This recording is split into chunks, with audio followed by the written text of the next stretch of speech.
अक्षर अक्षरशः शिकवून आम्हाला शब्दाचा अर्थ सांगितला. अक्षरशः शिकवून आम्हाला शब्दाचा अर्थ सांगितला. कधी प्रेमाने तर कधी रागवून जीवनाचा मार्ग दाखवला. कधी प्रेमाने तर कधी रागवून जीवनाचा मार्ग दाखवला. अध्यक्ष महाशय, पूज्य व येथे जमलेल्या माझ्या बालमित्रांनो, आज मी तुम्हाला शिक्षक दिनाबद्दल जे काही 2-3 शब्द सांगत आहे ते तुम्ही शांतचित्ताने ऐकावे अशी माझी नम्र विनंती. आज 5 सप्टेंबर. आज आपण शिक्षक दिन साजरा करीत आहोत. आज सर्वपल्ली राधाकृष्ण यांची जयंती असते. सर्वपल्ली राधाकृष्ण हे एक महान शिक्षक आणि भारताचे माजी राष्ट्रपती होते. यांनी शिक्षण क्षेत्रात मोलाचे योगदान दिले.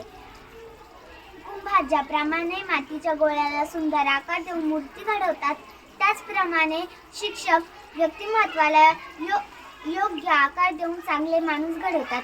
शिक्षक आपल्याला शिकवतच नाही तर आपल्यावर चांगले संस्कारही करतात. जीवनात कसे जगावे हे शिकवतात. शिक्षक हे आपले चांगले मार्गदर्शन आणि मित्र आहेत. त्यांच्या हातात देशाचे भविष्य आहे. एवढे बोलून मी माझे भाषण संपवते. जय हिंद, जय भारत.